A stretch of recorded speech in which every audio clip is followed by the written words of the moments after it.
Je pense que cette vidéo, c'est l'exemple parfait du principe de commencer les choses même si elles sont imparfaites. Le son est dégueulasse, la vidéo je l'ai pas écrite et ça fait plusieurs mois que je reporte le fait de faire des vidéos parce que j'ai envie de le faire. Mais si t'es perfectionniste comme moi, ça va te freiner parce que ça fait 4 mois que je devais faire des vidéos. 4 mois, tu te rends compte? Et encore, je te dis ça, il y a 1 an, je voulais aussi faire pas mal de vidéos. Et sur la chaîne, il n'y en a pas énormément de vidéos YouTube à format long. Effectivement, il y a des formats courts, mais ça, c'est des choses que je fais sur Instagram. Donc du coup, quand j'ai voulu me lancer réellement sur YouTube, j'arrêtais pas de reporter parce que je me comparais à ces personnes-là qui faisaient du montage qualitatif, qui mettaient plus d'illustrations. Et moi, j'ai pas forcément le temps de faire ça. Donc bien entendu, ça va venir avec le temps parce que je veux faire ça. Il faut d'abord commencer en fait à entreprendre ce que tu veux faire. Parce que si tu le fais pas, eh bien, tu vas réfléchir. Tu vas trop réfléchir. Je pense que j'ai perdu, je dirais 2 ans, 3 ans, si on fait le calcul en tout, à ne pas essayer les choses, à ne pas aller vers ce que je voulais faire.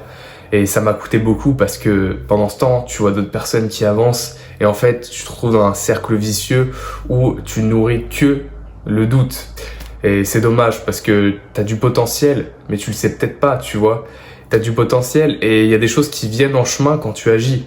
Et il y a une citation que j'aime bien là-dessus, je pense que c'est Albert Einstein, je pense qu'il a dit ça. La folie, c'est de s'attendre à de nouveaux changements en faisant toujours la même chose.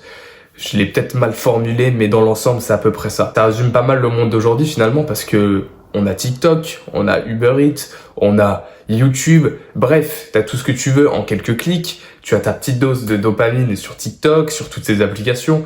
J'ai rien contre ça, tu vois. Il y a des fois, c'est là où j'ai appris des choses. Mais comme dans chaque chose, il y a des choses qui sont bien, comme des choses qui sont mauvaises. Il y a les deux extrêmes, en fait. Et si t'arrives pas à trouver l'équilibre, ben c'est la plateforme, en fait, qui va t'utiliser. C'est pas toi qui vas utiliser la plateforme, ce sera l'inverse.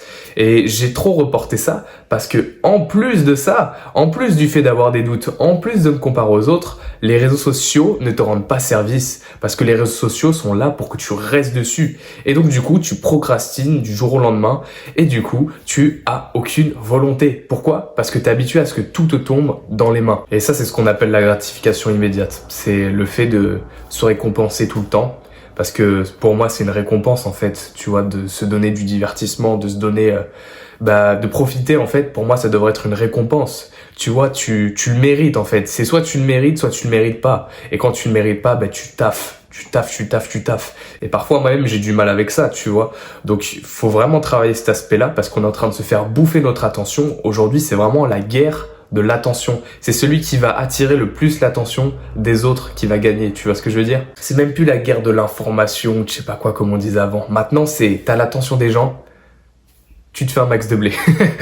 Non, mais plus sérieusement, moi, je pense qu'on peut vraiment s'améliorer. Ça passe par le fait de réduire, d'abord en premier lieu, la gratification instantanée, du coup, et aussi ensuite, de la supprimer. Parce que tu peux pas la supprimer d'un coup, tu vois, t'es habitué, et ton cerveau, il est habitué à ça.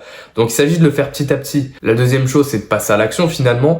Mais si t'as peur, en fait, de passer à l'action parce que tu désires que ce soit parfait dès le début, c'est impossible, tu vois. C'est impossible parce que à chaque fois que tu vas atteindre ce palier-là, tu verras toujours, hop, une petite imperfection là, une petite imperfection là, une petite imperfection là. Et du coup, qu'est-ce qui va se passer?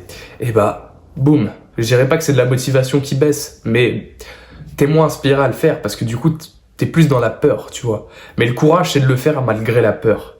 Le courage, c'est de le faire malgré la peur et de le faire de manière imparfaite, en fait. De commencer petit, tu vois. Ça va être peut-être cliché ce que je vais te dire, mais les personnes les plus inspirantes que tu vois, 90% des cas, bon, même plus, du coup, mais je dirais 97% des cas, ces personnes-là, en fait, elles partent de rien ou de presque rien.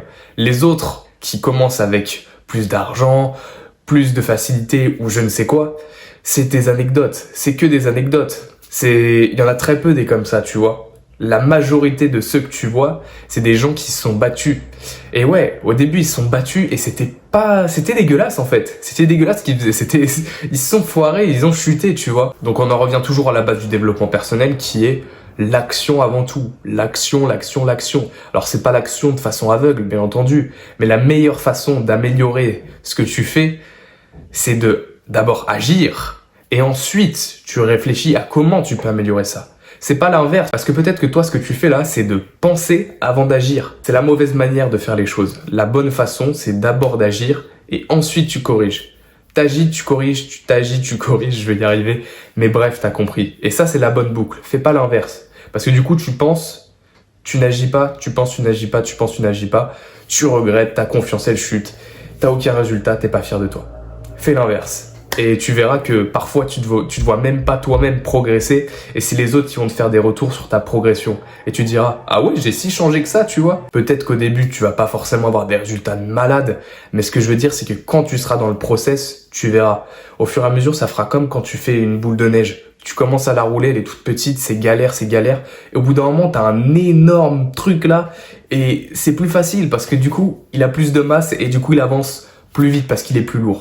Commence à agir maintenant et donne-toi rendez-vous dans 1, 2, 3 mois et tu verras que les résultats vont été incroyables. En tout cas, beaucoup plus qu'aujourd'hui. Parce que si tu fais toujours la même chose, c'est-à-dire ne rien faire, c'est sûr qu'il se passera rien, tu vois. C'est sûr qu'il se passera rien. Donc moi, je te dis rendez-vous dans 2, 3 mois, tu vois. Et puis tu me feras part de tes retours. C'était Lucas, ciao.